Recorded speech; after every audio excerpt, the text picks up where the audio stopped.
damos la bienvenida a esta segunda parte de la lección 1 del curso Nueva Vida en Cristo. Estamos viendo 6 aspectos de Jesús en este curso y el primero es Jesús, el autor de la vida. Y ahí dice el párrafo, después de la pregunta 2, que fue hasta donde llegamos: muchas personas dicen creer en Jesús, dicen ser sus seguidores, pero viven como si no tomaran en serio sus enseñanzas. Hay gente que rechaza a Cristo con un no definitivo, mientras otros son indiferentes. Lo rechazan diciendo otro día o estoy muy ocupado, no tengo tiempo. Entonces, habíamos visto la lección pasada que si bien en la época de Jesús muchos lo rechazaban, también es verdad que en nuestra época muchos rechazan a Jesús y hay diferentes maneras de rechazarlo. Puede ser un rechazo enfático, un no rotundo, como decía acá el curso, o puede ser algo más sutil como diciendo más adelante. En la época de Jesús muchas personas, cuando Jesús los invitaba a seguirle, decían: bueno, ahora no puedo, tengo que hacer algo, tengo que ir a visitar un campo, tengo que enterrar a mi padre, y excusas, pero Jesús decía que el verdadero discípulo tiene que estar dispuesto a dejarlo todo y seguirle. Cualquier otra respuesta que no sea seguirle es un rechazo. La pregunta 3 dice en Juan 14:6, Jesús dijo que es el camino, la verdad y la... Bueno, este es un versículo que muchos, que hace algún tiempo que estamos en la iglesia o que leemos la Biblia, lo sabemos de memoria. Yo igual lo voy a buscar, pero dice así, Juan 14:6, Jesús le dijo: yo soy el camino, la verdad y la vida. Nadie viene al Padre sino por mí. Jesús no solamente tiene vida, sino que Él es la vida, Él es fuente de vida. Por eso estar en Cristo, estar en Jesús, es lo que nos da a nosotros la vida. Entonces acá habría que poner vida, ¿no? Si tienen el curso ahí, impreso. El versículo 4 dice: muchos dicen que todas las religiones nos llevan a Dios. ¿Qué opina usted? Bueno, esta es una opinión personal. Tenés que pensar si te parece verdad o no que todas las religiones nos llevan a Dios. Yo personalmente creo que todas las religiones, la mayoría de las que conozco, tienen aspectos positivos humanamente hablando, es decir, nos ayudan a cumplir ciertas normas y en cierta manera ajustan la conducta a cosas que son buenas para nosotros como personas y para nosotros como sociedad. Ahora, eso es una cosa. Ahora, decir que todas las religiones nos llevan a Dios, de un punto de vista bíblico, es falso. Como decía el versículo anterior, Jesús dijo: yo soy el camino, la verdad y la vida. Y sigue el versículo y dice: nadie viene al Padre sino por mí, nadie. No hay otra forma de llegar a Dios que no sea a través de Jesucristo. Entonces, no hay ninguna religión, ni siquiera la religión cristiana nos lleva al Padre. La religión cristiana, lo digo entre comillas, religión como conjunto de reglas. No llegamos a Dios por ir a una iglesia protestante o católica o evangélica y sentarnos ahí con los demás y cumplir todas las normas como los demás, llevar la Biblia, leerla, orar, hasta bautizarnos. Nada de eso nos salva. Somos salvos cuando creemos en Cristo, cuando dependemos de su obra para nuestra salvación. Así que si es mi opinión, yo voy a poner acá la mía, ustedes pueden poner la mía, la de ustedes. Yo opino que no es verdad. No es verdad. Solo Jesucristo nos lleva a Dios. Y esto no es idea mía, no es solamente lo que yo opino, porque esto no es tanto lo importante lo que yo opino, lo que usted opine, lo que vos opines, lo importante es lo que dice Dios, ¿no? Según Jesús, ¿cuántos caminos hay? Y bueno, hay un solo camino. Aunque es común oír que todas las religiones nos llevan al cielo, Juan 14:6 dice lo contrario. Esto no es algo que nosotros los cristianos hemos inventado para excluir a otros, sino que es lo que Cristo mismo afirmó. A los cristianos muchas veces se nos acusa de discriminadores, de que no aceptamos a los demás, y no tiene nada que ver. Nosotros respetamos a todo el mundo, personalmente estoy convencido, tenemos que respetar a todos, pero no podemos ir contra lo que la propia Biblia nos dice, porque es en la Biblia que nosotros creemos. Y si la Biblia nos dice algo, nosotros lo creemos y decimos lo que creemos. Otra persona tiene libertad de no creerlo, y la Biblia dice que cada uno dará a Dios cuenta de sí. Es decir, yo no voy a ser responsable por lo que otras personas hagan con Cristo, yo voy a ser responsable por lo que yo haga con Cristo. Y lo que Cristo a mí me pide es que yo comparta este mensaje con los demás. A Jesús lo rechazaron, muchos, y Jesús le dijo a sus discípulos, a ustedes también los van a rechazar. Entonces los cristianos en cierta manera estamos preparados para recibir un no como respuesta. Pero sabemos que no nos rechazan a nosotros, están rechazando a Dios. Ahora nos dice más abajo, vamos a bajar un poquito la página, voy a borrar los comentarios. Yo puedo escribir, pero después cuando muevo la página queda todo fuera de lugar, ¿no? Dice acá, pero hay un problema. Una vez Jesús conversó con un hombre llamado Nicodemo, un líder religioso, bueno y respetado dentro de la comunidad. Pero aún así Jesús le dijo que era necesario, y vamos a leer en Juan 3:3, Nicodemo era lo que se conocía como un fariseo, un religioso que cumplía con muchas normas. Por eso estamos hablando de que la religión nos lleva o no nos lleva a Dios. Y miren lo que le dice Jesús a Nicodemo. Juan capítulo 3:3, lo voy a leer acá de mi Biblia. Dice, respondió Jesús y le dijo, de cierto te digo, que el que no naciere del nuevo, no puede ver el reino de Dios. El que no naciere de nuevo. Es necesario, acá, según Juan 3, nacer, me quedó medio feo, voy a borrar.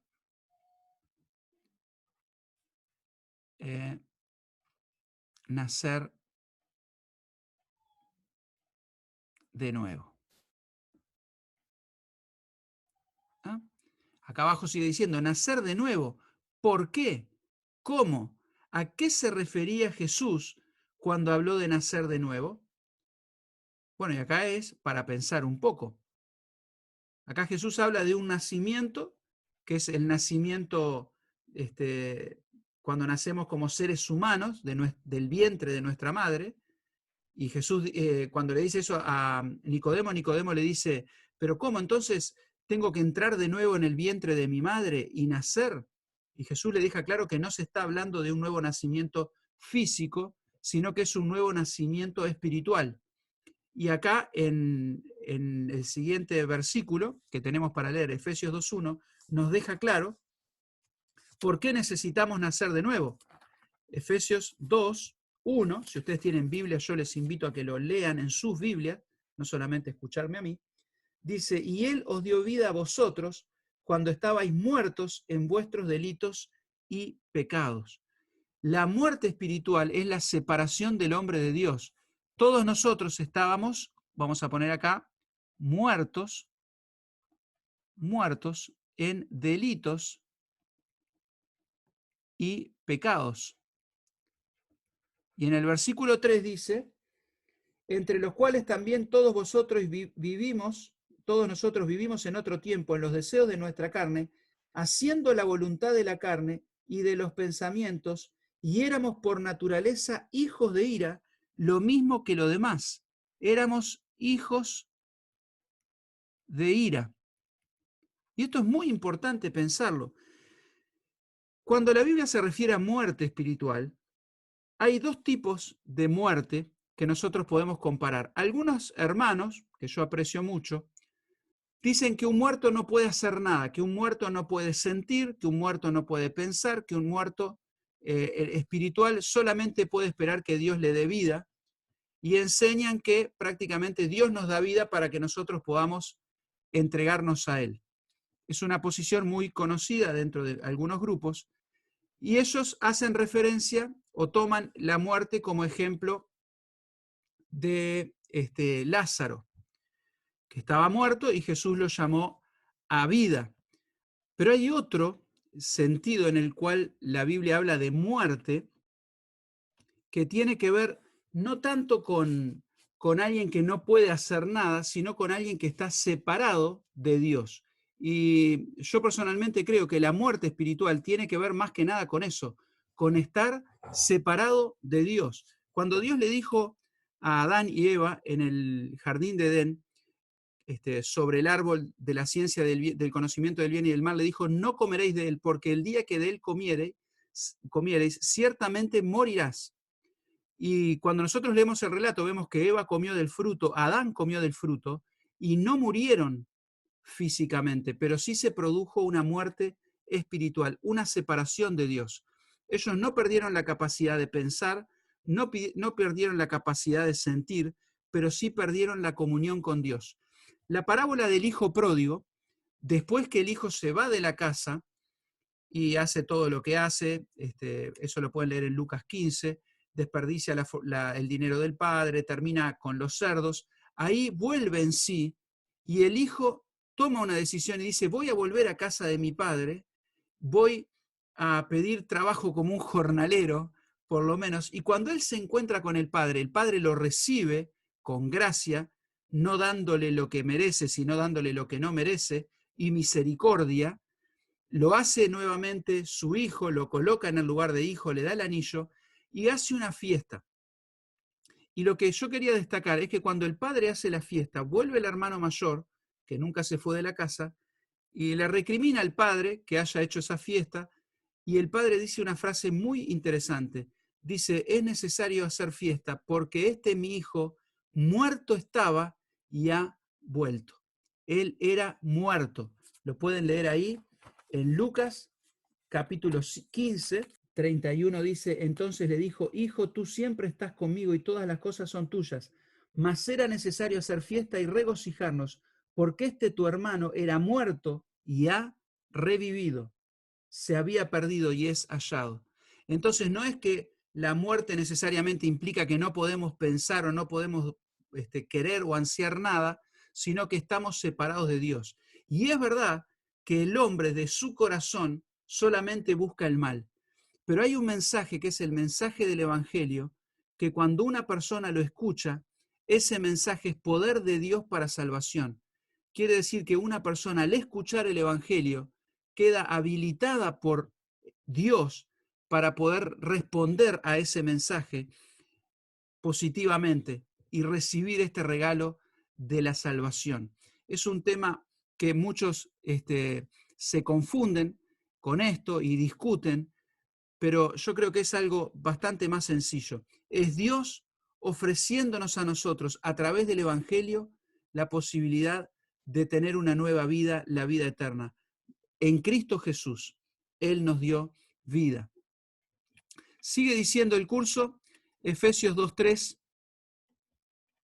la evidencia de nuestra muerte espiritual es el conflicto, la tensión y el rencor que hay entre familias, vecinos y compañeros.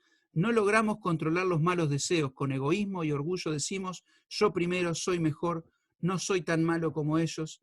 Aún así Dios nos dio, capítulo 2, versículo 5 de Efesios, volvemos a la carta de Efesios, nos dio, dice acá, aún estando nosotros muertos en pecado, nos dio vida juntamente con Cristo. Por gracia sois salvos. Así que acá tenemos que poner, nos dio vida. ¿Ah? La vida eterna es un regalo de Dios, no es por obra, es algo que Dios nos da a través de la fe en Cristo. Cuando nosotros escuchamos el Evangelio y creemos en el Evangelio, somos salvos por la obra de Cristo. Jesús, el que da vida. Jesús dijo que era necesario nacer de nuevo. ¿Cómo nacer otra vez? Lea Juan 3, 16 al 18. Vamos de nuevo ahí al Evangelio de Juan. Este es un lindo ejercicio.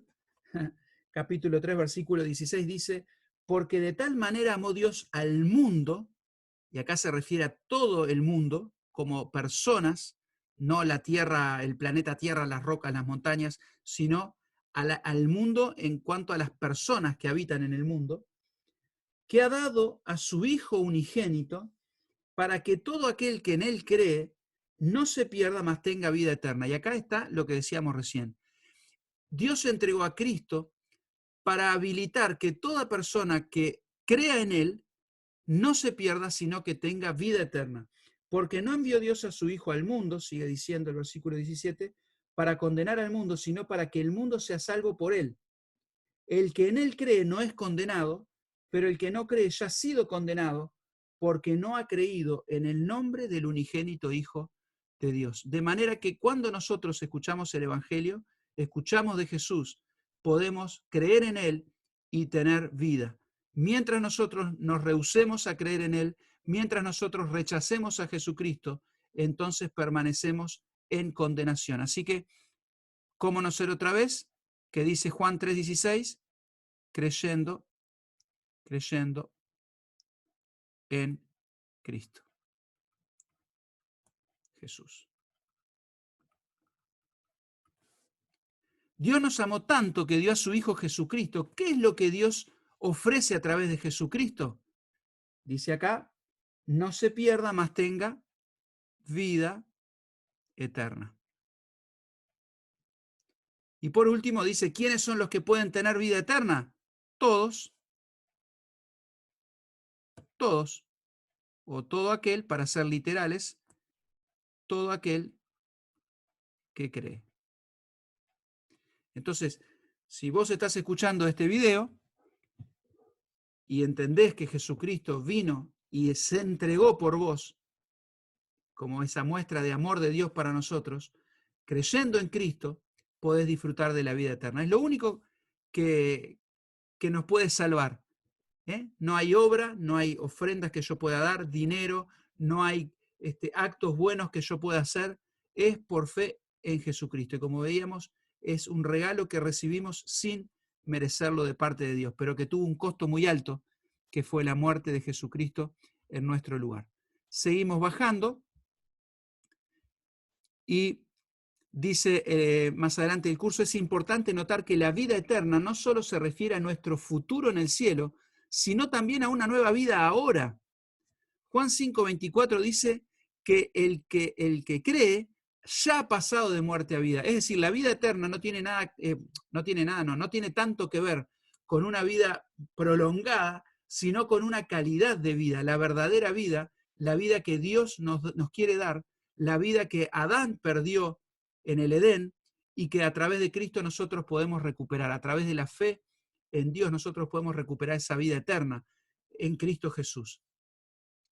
Es cierto que Dios vive enfadado y se goza en castigarnos. Muchas personas que entienden que Dios es un ser enojado, porque la Biblia habla de ira de Dios, pero la ira de Dios tenemos que entenderla como su respuesta hacia el pecado y la maldad del hombre, su respuesta justa hacia el pecado. Aún nosotros, cuando enfrentamos un hecho de maldad, reaccionamos ante eso, aún nosotros siendo pecadores, nos conmovemos frente a la maldad y la injusticia.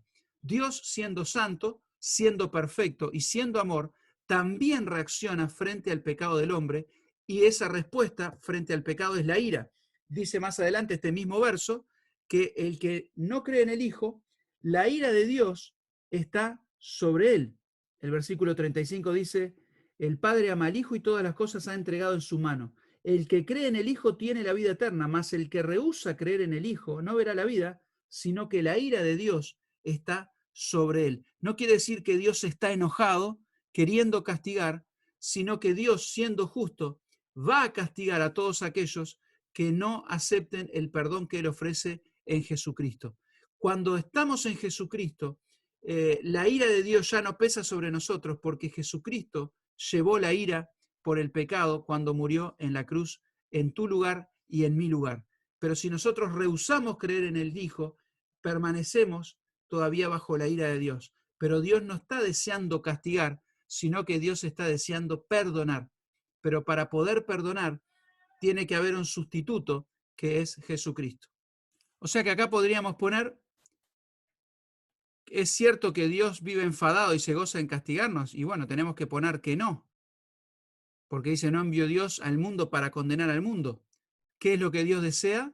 Que el mundo sea salvo. Entonces, si una persona se condena es por causa de, según el versículo 18, por no haber creído. Es por causa de no creer. O podríamos decir, rechazar a Cristo. Lejos de condenarnos, lo que Dios realmente quiere es que seamos sus hijos. ¿Qué es lo que nos convierte en hijos de Dios? Juan 1:12 dice: mas a todos los que le recibieron, a los que creen en su nombre, les dio potestad de ser hechos hijos de Dios. Así que lo que nos convierte en hijos de Dios es creer en Jesús. Esta palabra que dice a los que le recibieron, los que le recibieron, ¿qué es recibir a Jesús? Es creer en Él. Lo contrario de rechazarlo, hay un más, un pero. Es decir, Él vino a los suyos no le recibieron, dice acá, los suyos no creyeron en Él, lo rechazaron, y en contraposición que dice, pero a los que le recibieron, a todos los que le recibieron, ¿quiénes son los que le recibieron? Los que creen en su nombre, esos son los que son hijos de Dios.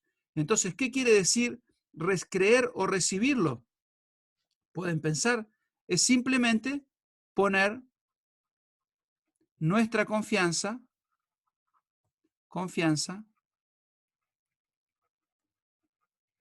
en Él. Es descansar en que Jesucristo es quien nos da vida, no nuestro esfuerzo, no la religión, no nuestra conducta, sino Jesucristo.